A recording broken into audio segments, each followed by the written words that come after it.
Tamo junto. Carol, Oi. eu criei um tema aqui em cima do tema central que é propósito. É um Uhum. subtema, né? E já de lata vamos já começar. A importância, nós vamos falar hoje da inteligência emocional, né? E a importância da inteligência emocional para viver o nosso propósito. Esse Uhum. é o subtema que a gente vai destrinchar aqui com a sua ajuda. E eu Certo. estava refletindo, Carol, e estudando um pouco. Eu gosto muito de ver esses caras que falam de propósito, de como descobrir. Estou lendo alguns livros, então uma coisa que é muito falado e eu quero que você depois dê o seu feedback em relação a isso. Oi, Cíntia, tamo junto. Para viver, para descobrir o nosso propósito, nós primeiro temos que identificar a nossa identidade, não é isso? Total. Total, total. Para mim, Então, isso faz muito sentido, assim.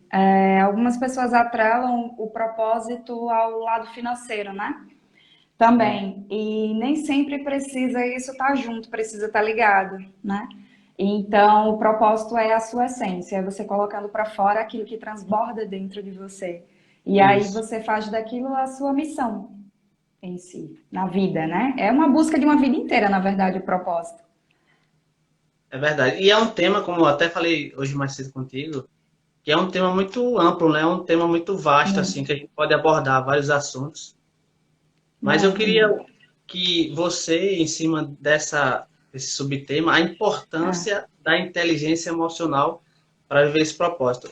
Eu estava, como eu te falei um pouco mais cedo, a gente não combinou, né, Carol, o que ia falar. Foi só mais não, um alinhamento. Mas eu estava pesquisando, como eu te falei um pouquinho mais cedo, estava pesquisando sobre Pedro.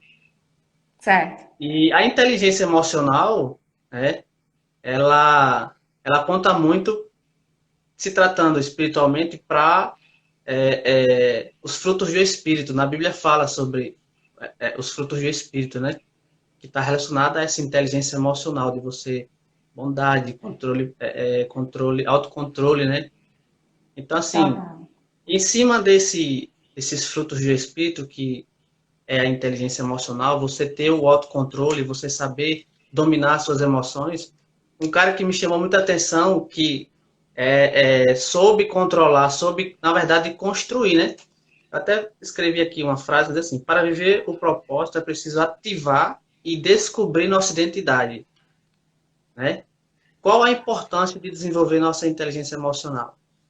Aí, trazendo lá para essa junção da Bíblia, um cara que me chamou a atenção foi Pedro, né? Pedro era um cara muito. As emoções dele sempre alternavam, era muito inconstante, né? E ele uma hora estava feliz, uma hora estava triste, uma hora estava angustiado, uma hora estava. Então, assim, sempre estava em variação as emoções dele. Eu queria que, em cima desse subtema, o que você pode nos passar para ter esse autocontrole, essa inteligência emocional, para que em situações difíceis a gente possa, no meio do processo, né, de encontro ao propósito, o que é que a gente pode. Porque no processo a gente sabe que é onde o bicho pega, né? É, Situações, as coisas vão acontecendo. E se a gente não tivesse autocontrole, a gente não tivesse esses frutos do espírito, o bicho vai pegar e a gente não vai conseguir dominar, né? é. Eu acho que é Filipenses 4 que fala um pouco, foi um dos, Acho que dos o Tairo tá aí, versículos. viu? Tamo junto. Foi um dos versículos que me chamou a atenção, e principalmente no livro de Provérbios, cita muito a questão do controle emocional, né? De como E você se portar diante das situações. É uma das minhas paixões, assim, eu confesso que foi justamente por encontrar essa base bíblica que eu investi e imergi tanto nesse assunto da inteligência emocional. Então, voltando para o que você falou, eu achei muito interessante quando você fez essa conexão com Pedro, né, o apóstolo Pedro. E aí eu fui dar uma olhadinha lá em como era a personalidade do Pedro, né? O que estava exposto um sim, pouquinho da personalidade dele. E analisando um pouco da personalidade dele, ele era uma pessoa muito impulsiva, né? Isso, Impulsivo, isso. autossuficiente, controlador também, impaciente, ansioso e por muitas vezes explosivo também. Isso. E aí, pra gente, que não é muito diferente do que a gente vê hoje, né? Então, eu conheço muitas pessoas com esse mesmo perfil. E aí, para que a gente venha a entender esse perfil dele, a gente precisa, porque a emoção ela é um resultado, na verdade. Então, a gente precisa voltar para entender o que foi que formou esse modelo mental de Pedro que viesse a aflorar esses comportamentos nele. E voltando aí para o perfil comportamental. Uma pessoa que ela é explosiva, ela tem muita raiva. A raiva, ela é proveniente do sentimento de injustiça. Então, se a gente volta lá na infância, que é quando todo esse modelo mental é formado, né, de 0 a 12 anos, mais especificamente até 7 anos, Anos. aí a gente começa a investigar, assim, analisar. Se essa pessoa sofreu um sentimento de rejeição, por exemplo, na sua infância, que a rejeição ela desencadeia aí a raiva, o sentimento de injustiça, o sentimento de não ser amado, de não ser desejado, e aí você começa a reproduzir isso na sua fase adulta. Se isso ficou armazenado nas suas memórias, né? Uhum. Principalmente na amígdala lá, que é a tua memória emocional, se isso ficou armazenado e gerou em você um significado, você vai reproduzir e levar isso para a tua fase adulta. Então, se foi uma pessoa negligenciada, que teve não teve um ambiente muito saudável, foi hostil, pais brigando, irmãos brigando, não tinha aquela coisa que hoje tem muito de colocar o filho no colo, a criança no colo, fazer carinho, tudo isso que hoje a gente vê muito, que se fala muito na criação de filhos, antigamente não tinha muito. Então a gente já É, começa ali a alucinar que ele tenha sofrido aí toda essa questão, esse significado que transformou aí a personalidade dele. Também tem o fator genético, né, que isso contribui para essa formação. Então você junta, né, as experiências de vida daquela pessoa na infância, junta os fatores genéticos, né, e você vê ali uma mentalidade, uma personalidade se formando na fase adulta. Então, o mais interessante disso tudo é porque a raiva, ela é uma emoção matriz, que ela vai levar a outras emoções, a outros sentimentos. Como, por exemplo, o ciúme, que é uma junção ali da insegurança com a raiva. Ele vai levar à insegurança, por quê? Porque a pessoa que foi injustiçada vai achar sempre que está em perigo. E a desconfiança também, porque a pessoa que não foi amada, que foi lá rejeitada, vai sempre achar que as pessoas não amam você de verdade, que está sempre mentindo ou querendo alguma coisa de você, né? Também leva ali a tristeza, por quê? Porque você teve algo, você não teve aquilo que a criança mais almeja, que ela mais busca, a única coisa, na verdade, que ela busca é amor. E quando ela não tem, né, esse sentimento em sua vida, essa segurança, isso desencadeia várias outras disfunções emocionais. E isso pode levar a um desequilíbrio, não só no comportamento, mas em várias áreas da sua vida, inclusive financeiro. Desequilíbrio financeiro, sem falar que essa raiva ela também pode desencadear vícios químicos, né? Que não são os vícios emocionais, mas os vícios por álcool, por drogas. Por quê? Porque a pessoa quer, é como se ela quisesse desligar ali aquela parte racional dela para poder fugir um pouquinho desse desequilíbrio que está ali dentro da sua cabeça, dentro da sua memória. Pode falar, quer falar alguma coisa? não, eu tava vendo que assim, é o controle emocional, eu até anotei, o controle emocional é uma construção diária, né? É Diário, uma total. construção diária. É exatamente isso. Para você ter esse domínio, podemos dizer, lá na frente, você precisa construir essa, essa linha de controle emocional para poder ser bem, ter um resultado lá na frente, né, Carol? Na verdade, eu não gosto nem de chamar de controle, eu chamo de gerenciamento, Isso, porque as emoções elas vão aplica vir, melhor. a gente querendo ou não, ela vai Vai, acontecer. é verdade. E aí o que você tem que aprender é gerenciar a sua reação diante daquilo. Não em si a emoção, mas como você reage àquelas situações. porque são gatilhos que são acionados e você simplesmente coloca para fora o que já estava dentro de você, né?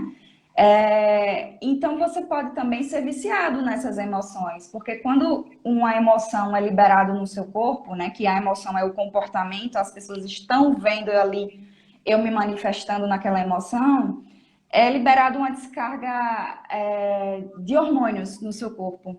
E Isso. essa descarga causa até uma dependência. Se você teve muitas emoções de raiva, por exemplo, durante a infância, você se viciou naquela descarga química ali de emoção e você vai procurar viver isso na sua fase adulta, mesmo que de forma inconsciente. Às vezes você nem quer uma confusão, você nem quer brigar com ninguém, você nem quer ter aquele Carol, comportamento, mas você provoca de alguma forma. é como se ficasse armazenado no cérebro, né? Essas Fica. emoções. Eu vejo muito isso assim, a criança, como você falou, na construção da criança, quando ela está se desenvolvendo, como você falou, se os pais têm um relacionamento de briga, um relacionamento hostil dentro de casa, se a criança vê muito algo que impacta a mente dele, isso vai ser exposto, esses gatilhos mentais uma hora vai surgir, né? Sim. Sabe o que é que. Trazendo para o cotidiano, assim, uma coisa que eu estava observando esses dias, eu vejo muita gente dizer assim, que quando casou, era tudo bem, no namoro, por exemplo. E quando casou e que teve filhos, aí o parceiro mudou completamente e aí começam-se as brigas. O que é que acontece nesse caso? Na verdade, você já tem o seu sistema de crenças lá formado. E quando você casa, aquele sistema é ativado porque você passa as suas memórias a comparar quando você estava em casa com seus pais.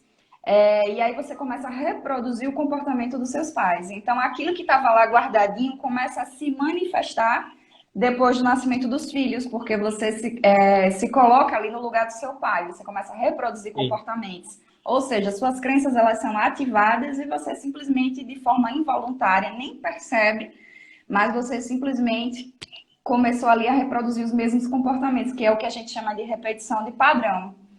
E levando para o lado do controle agora, né, da questão do Sim. gerenciamento das emoções.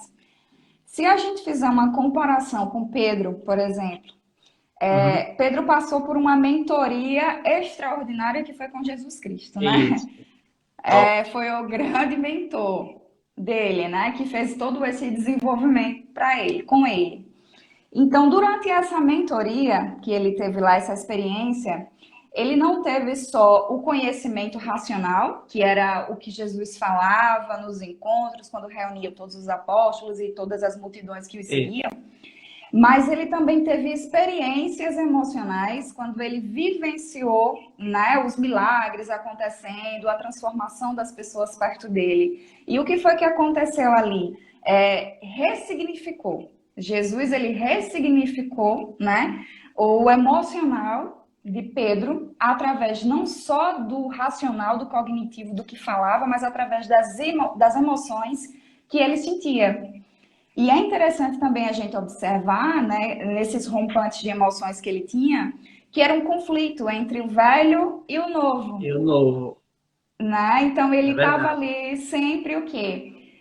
Tentando se colocar daquela nova posição, mas o conflito da velha natureza que a gente chama, né? Se O conflito da ressignificando, né? velha natureza sempre ficava ali meio que brigando.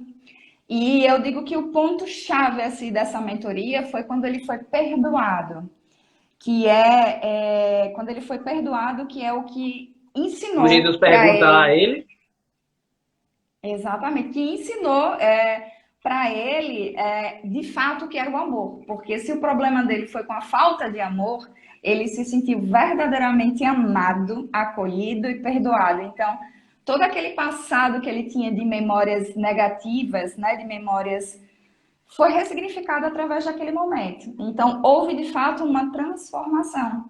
Que aí é a inteligência emocional pura. Por quê? pura, Porque verdade. é você aprender a lidar com o que você sente. E a partir do momento que você lida com o que você sente, com as suas experiências, você começa a ter empatia pelas pessoas. Então, você começa também a analisar o comportamento e sentimentos das pessoas e começa a se relacionar melhor, né? Então, para mim, foi perfeita essa conexão. Pode falar, Roberto. Eu acho o máximo essa questão do Pedro, né? Que você falou aí do relacionamento. Eu acredito muito, tem uma frase que eu gosto muito, que diz no livro do Tiago Brunet, que nós somos a média das pessoas que nós convivemos e dos livros que nós lemos. Eu acredito que quando Pedro, é como você falou, ele saiu do velho para o novo. Começou a andar com pessoas, com Jesus, que era o grande mentor dele, né? Começou a transformar a mentalidade dele com os ensinamentos que Jesus estava ali ensinando. E essa questão, Carol, de você estar com pessoas, né, que, posso dizer assim, que já passaram por situações empíricas, que já sabe, já viveu isso tem muito, isso faz muito sentido na questão de você também controlar ou então aprender essa questão das emoções, né? Total. O ambiente que você tá, ele tem muita influência, né? Direta com o que você sente, com o que você enxerga do mundo. As pessoas com que você convive também, essas pessoas podem ser gatilhos para suas emoções boas e as ruins também, né? Eu costumo ouvir também assim, fulano desperta o pior que há em mim. Na verdade, ele está só ativando, mas o pior já existia dentro de você. Então, ele está sendo ali um instrumento, uma ferramenta para que você coloque para fora que está preso. Né? Sim. Quando a gente fala assim, tal fulano me magoou. Magoar o quê? Mexer em uma ferida que já existe, né? Então, já existe ali uma fratura emocional. E não tem como você consertar um comportamento atual sem você entender de fato o que é que aciona esse comportamento, quais são os gatilhos que faz você aflorar isso. E aí é onde vem o examinar a si mesmo, né? O autoconhecimento. Porque Isso. só quando você passa a entender de fato o que é que provoca, quais são as suas motivações, né? Quais são esses gatilhos, que você começa a entender de fato como você funciona, e aí você começa de fato a se gerenciar, né? Isso tem a ver com a identidade, né, Carol? Total, total. De você saber quem você é, né? De você se autoconhecer, de você se entender o que é que está passando com você e você querer construir e buscar isso, né? Esse inteligência emocional. Sim, eu costumo dizer o seguinte, que quando a gente nasce, né, a gente nasce com aquela essência pura do ser que você é, da sua identidade de fato. Só que aí os acontecimentos da vida, né, as coisas que vão acontecendo, que te magoam, as coisas boas também, fazem com que você vá criando camadas, né, camadas e camadas por cima daquela essência, que é camadas de proteção até, de proteção de autodefesa, né, constante, para que você não venha experienciar aquelas coisas que você já viveu lá. Então, quando você cria essas muitas camadas, você acaba se perdendo de quem você é. Você lá na frente você não entende mais o que é que você faz. E se você não entende quem você é, se você se perdeu da sua essência, como é que você vai saber a sua missão de vida, por exemplo? Né? Exatamente.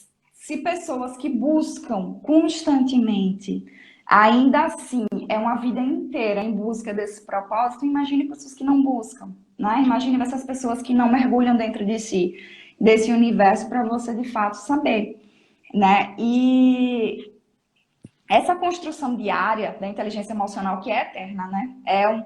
É um músculo que precisa ser exercitado como você exercita lá o seu corpo.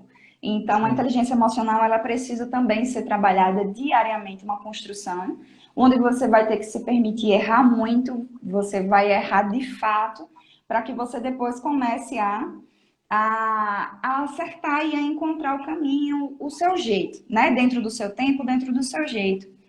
Mas essa construção diária, quando a gente para pensar um pouquinho, também lá no tempo de Cristo e Pedro e tudo mais, eu começo a comparar.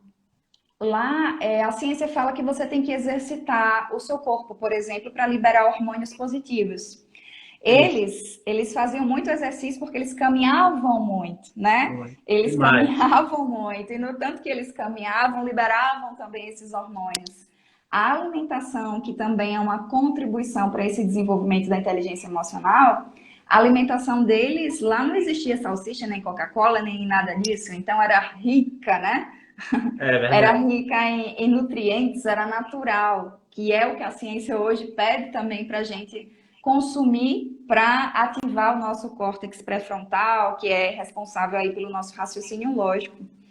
Então, eles tinham uma comunhão entre eles, que eram os relacionamentos positivos. Então, isso também liberava hormônios positivos diariamente neles. Por quê? Porque era uma relação de amizade, de servir o próximo, né? Que quando você ajuda, alguém também é liberado a ocitocina, que é o hormônio do amor, da felicidade, dopamina, do prazer. Então, eles faziam toda essa trajetória, né, de forma empírica e natural, que é o que eu acho assim mais extraordinário quando a gente Ordinário, é. começa a estudar, né, de uma forma muito natural, né? E isso se dá em toda a construção. Então, eu costumo dizer que a inteligência emocional, ela não é só uma decisão. Porque, por exemplo, nas minhas palestras, eu escutava muito assim, no final, as pessoas me diziam assim, como é que eu faço para ter mais disciplina, né? Eu quero ter disciplina, mas aí quando vem aquela coxinha e o refrigerante na minha frente, eu não consigo. Eu simplesmente sou totalmente levada por aquele desejo. Ou seja, a questão também, eu queria ser mais motivada para ir para a academia, que a minha motivação durasse mais do que a segunda-feira, né? E como é que eu faço isso? Não é só uma questão de decisão, porque com certeza a gente quer muita coisa que não consegue fazer. E é através dessas escolhas diárias, desses hábitos pequenos que É a gente mudança de hábitos, escolhe, né, Carol? de estilo de vida. Eu digo que é de estilo Estilo de de vida. vida. E é uma prática Comparando, para sempre. Pode falar. comparando, Carol, já me veio agora na cabeça. Lá na igreja a gente tem um seminário não, é um encontro, né? É um final de semana. E essa questão como é que se diz? De você. Pô, me perdi agora que você ia falar. Você estava falando do. É da Você estava construção de falando da. hábitos, estilo de vida. Isso, estilo de vida. Fugiu agora. É. É, exatamente esse estilo de vida, a gente pode comparar a oração, né? Se a gente não orar todos os dias, vocês colocar como hábito, como é que você vai chegar até esse relacionamento com Deus se você, tipo, ora uma vez na semana, ora uma vez no dia, né? Então, é como você está falando, para você ter uma constância naquilo que você busca, tem que ter realmente um hábito. Eu passei, eu acho que, não vou mentir, acho que foi só uma semana, também pelo meu trabalho de acordar às vezes de madrugada, eu estava seguindo uma, como é que se diz? Um desafio. Acho que você conhece o Pablo, né? Ele acorda Sim. 4h59 da manhã. E aí eu tava fazendo esse desafio com ele, mas teve uma hora que não aguentei não. Então assim, mas as primeiras semanas, se você não focar, como eu tava focado, você vai lá e tal. Então na nossa vida é assim, tudo é hábito, né? Tudo Tudo. é um hábito que você constrói. É constância, né? Que é o mais difícil. E aí você me trouxe à memória uma outra coisa que é algo muito comum, é a dependência da motivação, que a maioria das pessoas tem. Ou seja, de fazer as coisas só quando se sente motivado para aquilo, né? É por isso que você desiste da academia, você desiste da reeducação alimentar, você só fica ali feliz nos primeiros dias do emprego e depois que começa o desânimo. É uma tendência muito natural, porque a motivação ela é efêmera, ela se desfaz assim muito rápido, é um estoque pequeno que acaba rápido. E se você de fato não ativar a sua força de vontade, que o nome já diz, é você forçar a vontade, né, para Isso. você continuar naquela decisão que você tomou, de fato você vai desistir. E aí, como é que eu vou forçar essa vontade em mim, para que eu de fato consiga construir esse hábito? Aí, mais uma vez, a gente volta aos estímulos dos hormônios, porque a gente está ali sempre o tempo todo reagindo a esses hormônios. Como, por exemplo, alimentos que liberam a vontade de fazer as coisas, de ter iniciativa de fazer as coisas. Banana, café, né? Cereais, tudo isso libera hormônios no teu cérebro que dá vontade de você ter iniciativa, dá vontade de você se movimentar, de disposição.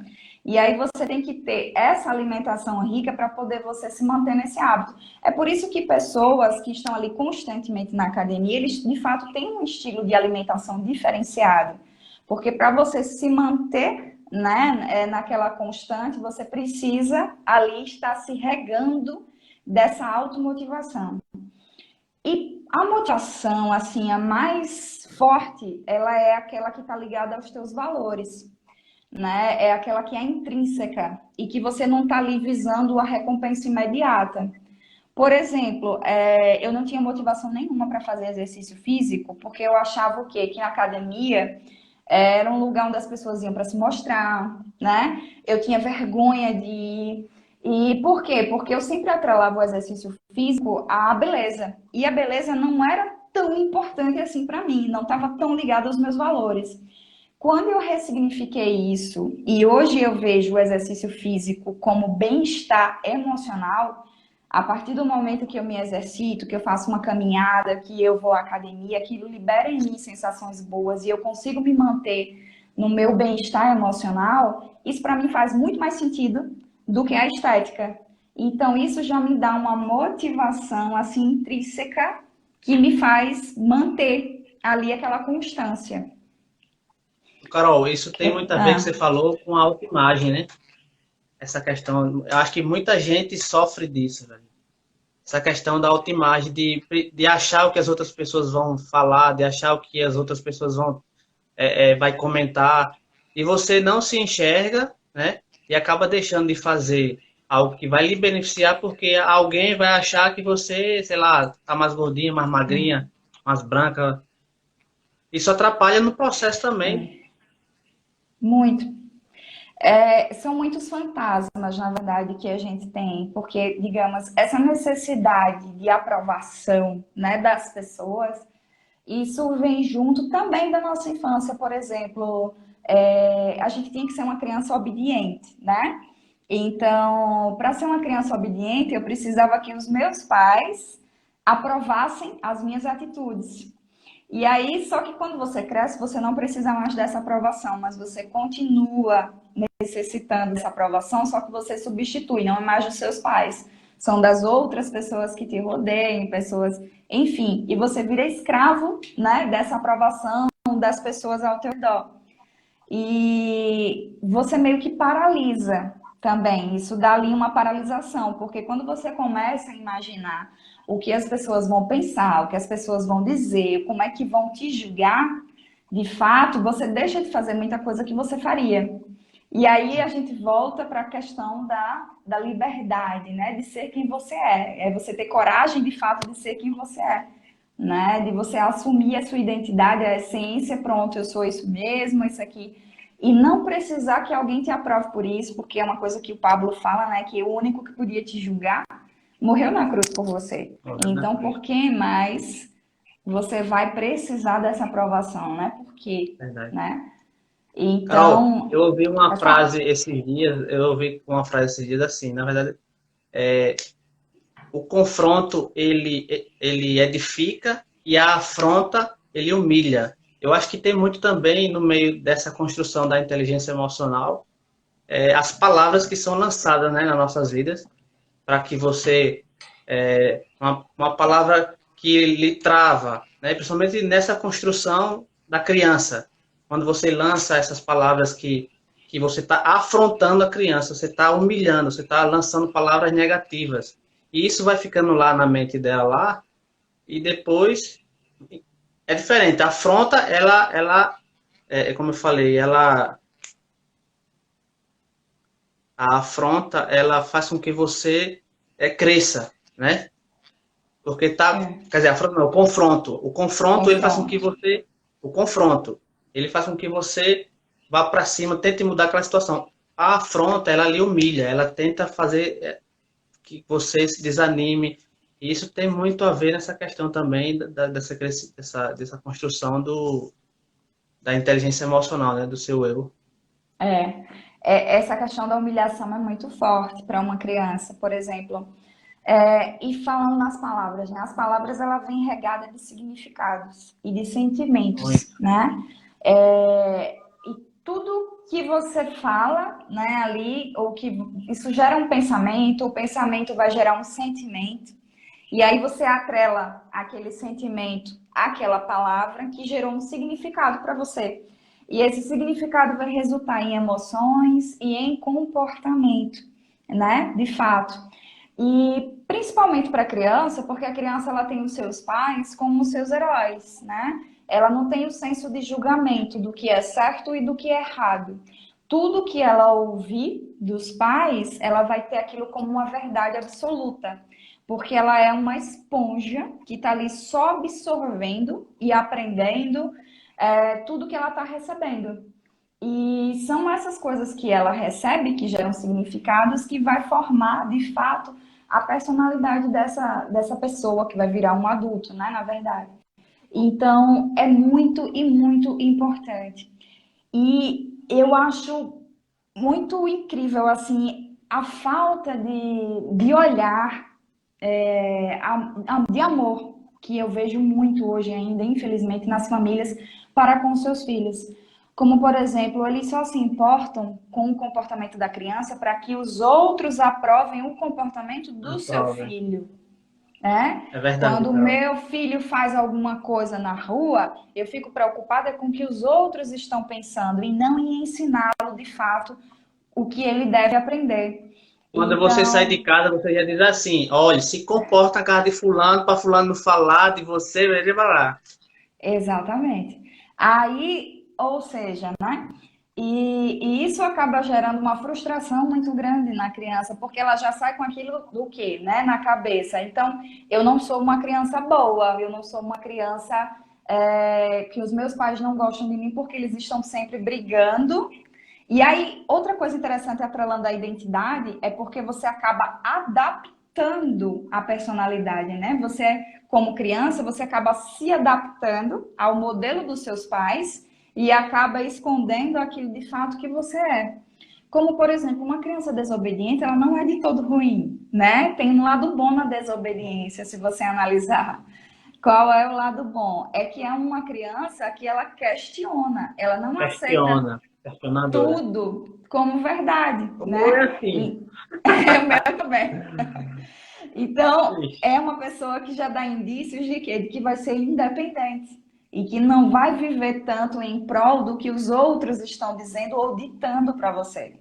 Uma criança que ela é doutrinada a fazer o sim ou não, o certinho, sempre ali debaixo do cabresto do pai e da mãe, ela vai crescer de uma certa forma muito limitada e necessitando dessa aprovação de todos, né? Carol, sabe, Pode falar. desculpa. Sabe um insight muito massa que eu peguei nessa questão de filhos? A gente pode ver isso que você está falando tem muito a ver, assim, apontar para essa questão da educação. A educação hoje em dia a gente sabe que é algo muito repetitivo, né? É aquele negócio que já vem desde lá de trás. Aí eu vi o cara falando, dando essa dica assim, faça perguntas quando seu filho estiver fazendo alguma coisa, porque você vai fazer ele pensar por que você está fazendo isso. Não, sempre a gente tem o costume de dizer não, né? Tudo não. Não faça isso, não faça aquilo, não faça aquilo. E depois disso, eu venho trabalhando isso com os meus filhos. Por que você vai pegar? Você sabe o que, é que vai acontecer para gerar na mente dele, né? Peraí, será que eu vou fazer isso mesmo? Por quê? Então, acho que falta isso nessa questão aí, né? Total, total. Você tem que entender que tudo que você disser ou não disser também vai ter um peso muito grande na formação da personalidade daquela criança, entende? Então, você de fato ensinar. Pronto, uma coisa que eu aprendi na prática com o meu filho. Sempre que eu vou dar um não para ele, eu digo para ele. Primeira frase que eu falo é assim: eu entendo que você queria muito, por exemplo, ficar um pouquinho mais na rua brincando, né? Quando eu digo eu entendo, ele se sente acolhido e não de fato afrontado. E aí eu Uhum. digo, mas você já ficou tanto tempo e agora está na hora de entrar, porque senão vai acontecer isso, isso e isso. Então é toda uma conversa para que de fato ele se sinta acolhido e respeitado. Porque ele tem que sentir que ele também é uma pessoa que merece ser respeitada. Não é porque eu sou adulta, ele é uma criança, que eu Sim. mando e você obedece. É um ser humano em desenvolvimento e você é muito responsável por isso. Totalmente responsável, né? E é Verdade. justamente aí, né? Eu tenho como missão criar o meu filho como um ser humano, principalmente como um homem, diferente dos padrões que eu conheci e que eu conheço e que eu ainda convivo, que eu ainda vejo muito ao redor, né? Porque a gente está em uma transição aí de geração, né? E mudou muito os valores e ele precisa se adequar, porque se ele for criado só com os valores que eu e meu esposo tínhamos, ele vai crescer do mesmo jeito que a gente. Então, o principal é você estar disposto a se desconstruir como pessoa, você desaprender tudo que você aprendeu, para que você possa reaprender e depois você passar adiante, você ensinar, porque aquele modelo que tinha antes não serve mais. Não É serve verdade. mais para a nossa evolução, não. Carol, Falar? eu acho que na verdade o ser humano ele precisa entender o seguinte: a gente vive muito por regras, né? Travou, voltou. Eu estava dizendo, nós vivemos muito por regras, né? Muito por doutrina. E eu comecei a entender que nossa vida, principalmente por estar no meio do reino de Deus, né? A palavra ela é bem clara. A gente tem que viver por princípios. Eu acho que o que diferencia o ser humano, eu posso dizer, incomum do comum, são, são exatamente os princípios que você professa, que você mostra praticar, né? Eu acho que tem muito essa questão de você viver os princípios e não regras. Regras você pode quebrar, princípios você não pode quebrar Total. princípios. É verdade. E aí você trouxe também, me trouxe à memória uma outra coisa, né? Vai trazendo assim, vai lembrando. A gente tem uma conexão muito direta com os valores que a gente tem, né? Como os valores de essência que você tem como pessoa. E por muitas vezes, quando você está caminhando lá, que você vai contra esses valores sem perceber, aquilo vai te trazer um desconforto muito grande na sua vida. Tanto no seu estado emocional, você não entende o porquê, mas aquilo acaba entrando em incoerência. É como uma pessoa que tem um valor muito grande de honestidade, por exemplo, e aí, só que por questões financeiras, essa pessoa passa a fazer algum trabalho ilícito. Aquilo vai trazer uma infelicidade para ele tão grande, porque ele está indo de encontro aos valores dele, que para ele entender o porquê é muito difícil. É Então, difícil. foi um exercício de autoconhecimento que eu fiz e que me trouxe uma consciência assim absurda, porque inteligência emocional eu também resumo nessa frase, né? Que é você racionalizar o que você sente. É você trazer à luz e consciência aqueles sentimentos e emoções que você tem que você não sabe o porquê. Então, eu tinha um valor muito forte de filho, filho e família. E quando eu percebi que eu não estava dando a atenção necessária para o desenvolvimento do meu filho, porque eu trabalhava lá naquele modelo de horário integral, 8 horas por dia, e o meu papel como mãe não podia estar lá fazendo aquele desenvolvimento que era necessário para ele, aquilo mudou drasticamente a minha vida por inteiro, porque foi quando eu consegui tomar uma decisão consciente de que eu iria mudar de profissão para me adequar aquilo que era o mais importante para mim no momento, que era desenvolver, né, educar o meu filho. E eu educar, e não a escola, não minha mãe, e não as pessoas que estavam perto, mas o meu papel como mãe, porque isso foi algo que eu sofri na minha infância. Então, eu não queria repetir esse padrão. Então, é algo que eu até digo para as pessoas, para quem está ouvindo também, que puder fazer essa autoanálise. Se você puder listar aí seus primeiros 5 valores que você tem como pessoa, sem pensar muito, porque sem pensar que vem as respostas mais verdadeiras, né? É o que está gravado lá na tua mente. Então, sem pensar muito, se você listar seus 5 valores lá, os principais, e depois você vai ordenar por ordem de vivência. E você vai perceber que talvez aquele valor principal, você hoje vive lá ele em último lugar. Então, isso te traz um desconforto que você não sabe o porquê, mas sente aquela sensação de que algo não está certo, sabe?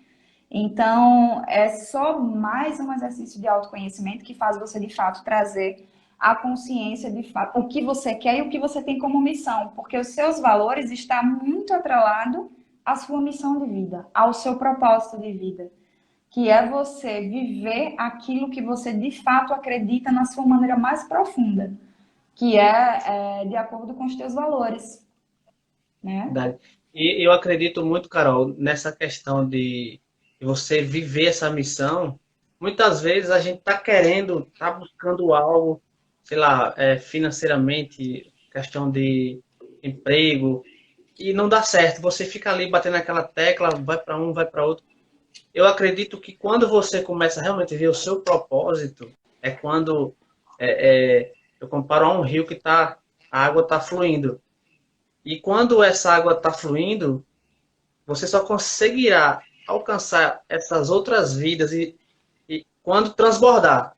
Quando você ter esse transbordo, né, é quando você vai conseguir viver esse seu propósito. E outra, eu venho muito dizendo nas lives, Carol, que o nosso propósito, eu acredito que você vai explicar melhor, né, ele não é para mim o meu propósito.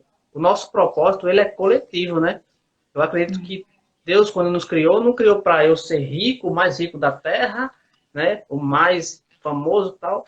Quando a gente encontra o nosso propósito, a gente está sempre transbordando para outras pessoas, né? Sim, E sem uma coisa dúvida. que me deixa muito Perdão. pensativo, nada, é que Pode falar? a base de tudo é a nossa família, né? A nossa família é a base de tudo, é onde a gente tem que viver a plenitude da nossa vida, que é a nossa família. Se eu não vivo bem, se eu não vivo o meu propósito com a minha família, se eu não sou bem emocionalmente com os meus filhos, com a minha esposa, né? Eu não vou conseguir ter esse transbordar na vida das pessoas. A gente vê muito hoje, o evangelho ele está muito banalizado muitas vezes por conta disso, né? São atos que você fala com a boca, mas que vivenciando você não está fazendo aquilo que tem que fazer, Não, tá. vivendo os princípios. Exatamente. É, exatamente Tem isso. o meu filho Como... esses dias, rapidinho, o meu filho esses dias, quando eu ouvi isso do Pablo. E a identidade, nós somos imagem e semelhança do Criador, né? Ele fala muito sobre isso. Uhum. E aí, o meu filho, ele chegou aqui em casa, quando estava estudando ainda, falando, pai, o menino me chamou de feio, não sei o que. Aí eu lembrei isso que o Pablo falou, né? Aí eu instalei esse drive nele e disse, quando alguém lhe chamar de feio, diga que você é a imagem do Criador, você é a imagem e semelhança do Criador. Semelhança. Aí eu fiquei instalando, falei algumas vezes e pronto, ele instalou. Certa vez a minha sogra chegou aqui, do nada, assim, do nada não, ela falou, eu não tinha falado pra ela, né? Ela chegou e disse, Arthur, você tá feio. Ela fez, vovó, eu sou imagem e semelhança do Criador. Então, assim, a gente realmente tem que criar, tem que ensinar para as crianças, né, que nós somos imagem e semelhança do Criador. Esse papo de que você Semelhança. vive por ideias que não faz sentido, você nunca vai chegar não vai reconhecer essa identidade e nunca vai viver o propósito. É verdade. Muito importante isso. E também a não se abalar tanto com a opinião dos outros, né? A não se E, impor tanto, porque quando você tem certeza, né, de fato do que você é, do que você tem, Aí você não consegue, você não precisa, você não fica refém da análise dos outros. Verdade. Mas voltando, essa questão do propósito, como o propósito é a sua missão de vida, né? Então você não tem como viver essa missão de vida, por exemplo, só no seu horário comercial, que é só no seu horário de trabalho. Se é uma De missão, forma alguma. você vive 24 horas, todos, cada 24 segundo horas. do seu dia, né? Agora, o que eu acho importante também falar, como isso é uma busca de vida, de fato, é que as pessoas não busquem isso como se fosse um objetivo. Porque o propósito, ele é muito mais uma resposta emocional, você sente, do que racional, né? Do que racional. E você só tem, de fato, essa sensação, essa certeza de que você está ali vivendo daquilo que você encontrou, quando você se permite praticar e vivenciar experiências que te aproximem daquilo.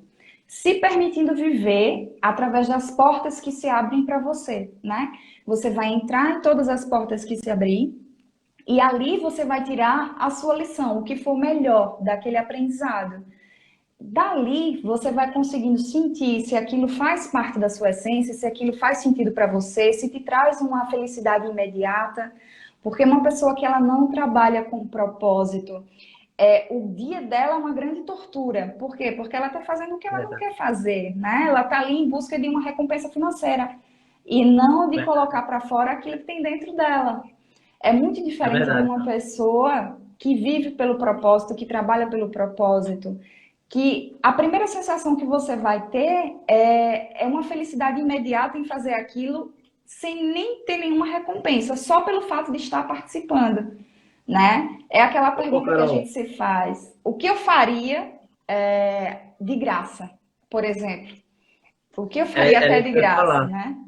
Era isso que eu ia falar. Quando você descobre, né, que você está vivendo o seu propósito, eu até cito muito esse exemplo. O médico, por exemplo, muita gente quer fazer medicina. Por quê? Pela questão financeira. Médico ganha bem, médico financeiramente é bem sucedido.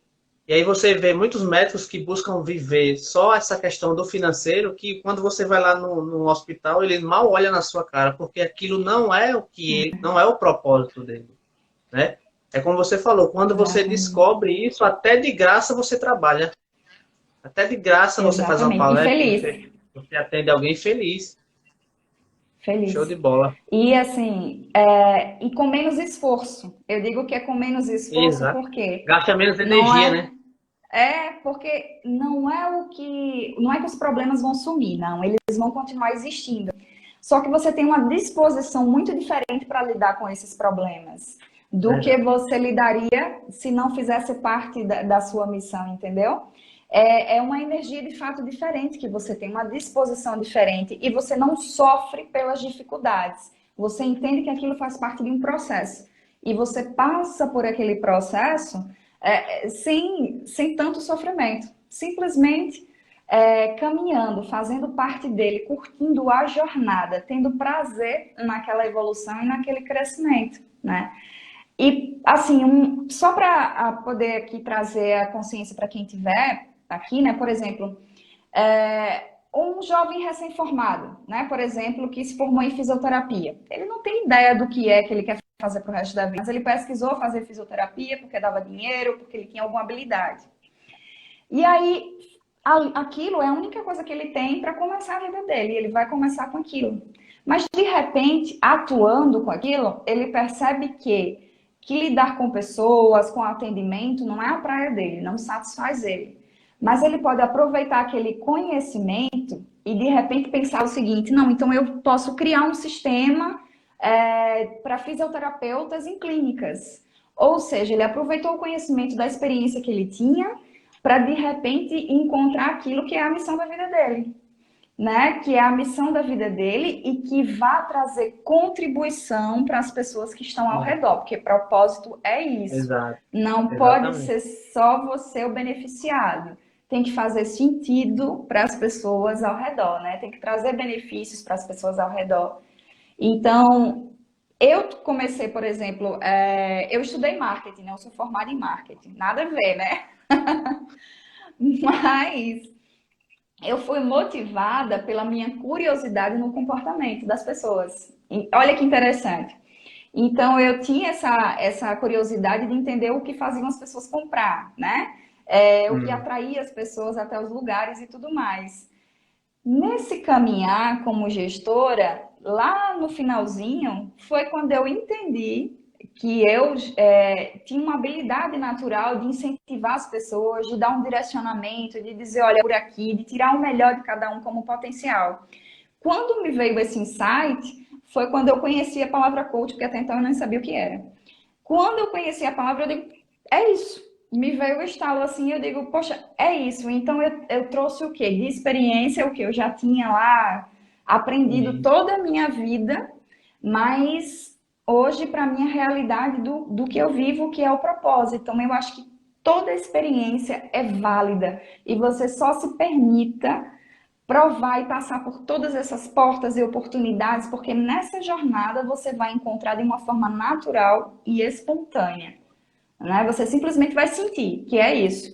E se lá na frente você disser assim, eita, poxa, me enganei, não era aquilo, é isso, tudo bem também. Porque, assim, a mudança de opinião é sinal de evolução. Você não precisa estar preso àquele mesmo pensamento, né? Você pode evoluir ali Sim, constantemente e com começa com as certeza. opiniões. É E isso. quando dá errado, você tem que entender que se deu errado da outra vez, nunca você vai ter que ressignificar para dar certo da outra vez, né?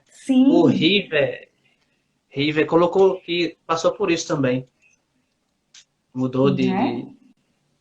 Isso faz muito A sentido. prática, a prática é a melhor ferramenta. A prática é o melhor incentivo, é a melhor forma de você de fato se Só se descobrir. aprende na prática, né?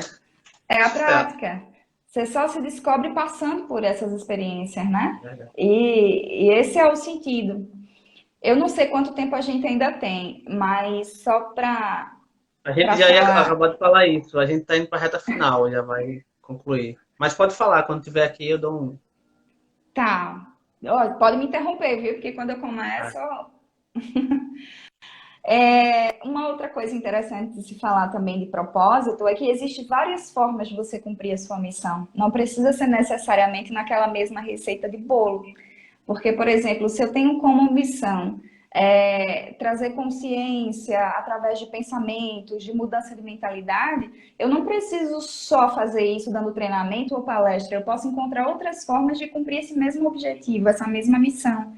Porque as pessoas ficam muito presas a um mesmo caminho e às vezes você não tem habilidade para aquilo, você não tem, você não sabe fazer aquilo e você precisa saber fazer é uma combinação, né? O que eu sei fazer, o que eu Verdade. amo fazer e o que o mundo precisa. Então, que você se permita olhar esses outros caminhos. E para fechar esse raciocínio, uma coisa muito importante para mim, que eu acho que faz muito parte do propósito, é a famosa crise existencial, que é a maior causa assim de depressões, por exemplo, nas pessoas, é esse sentimento de vazio existencial, de não ter sentido na vida, de não ter uma direção, não saber para que você veio, qual é a minha contribuição, qual é a minha importância, por que o mundo é melhor porque eu existo, né? Qual a diferença que eu faço nisso? Então, tudo isso tem sim um lado espiritual, mas é muito de identidade, é muito de essência. E quando você não tem isso, isso formado dentro de você, isso de fato vai te trazer aquele vazio que pode te levar a muitas emoções negativas e até adoecer de fato. Verdade. Carol, a gente está indo para o minuto final. Queria que você desse as considerações finais aí, para a gente encerrar, que foi muito top. Ah, já vou fazer as Ai, minhas. Muito obrigado, viu, por me ceder esse papo aqui. Foi muito produtivo. Aprendi muito. que bom. Obrigado mesmo. Eu que agradeço muito pela oportunidade de estar mais uma vez aqui contribuindo. A gente sempre aprende muito quando troca experiências. E estou à sua disposição sempre que precisar, que essa é a minha missão. Então, eu estou aqui para Beleza. isso. Tá Vai bom? Muito cair já. obrigada, Carol, viu? brigadão, viu? Beijão Obrigada, gente. e até mais. Beijo, viu? Valeu para a galera que ficou Até. aí com a gente. Um abraço. Tchau. Tchau.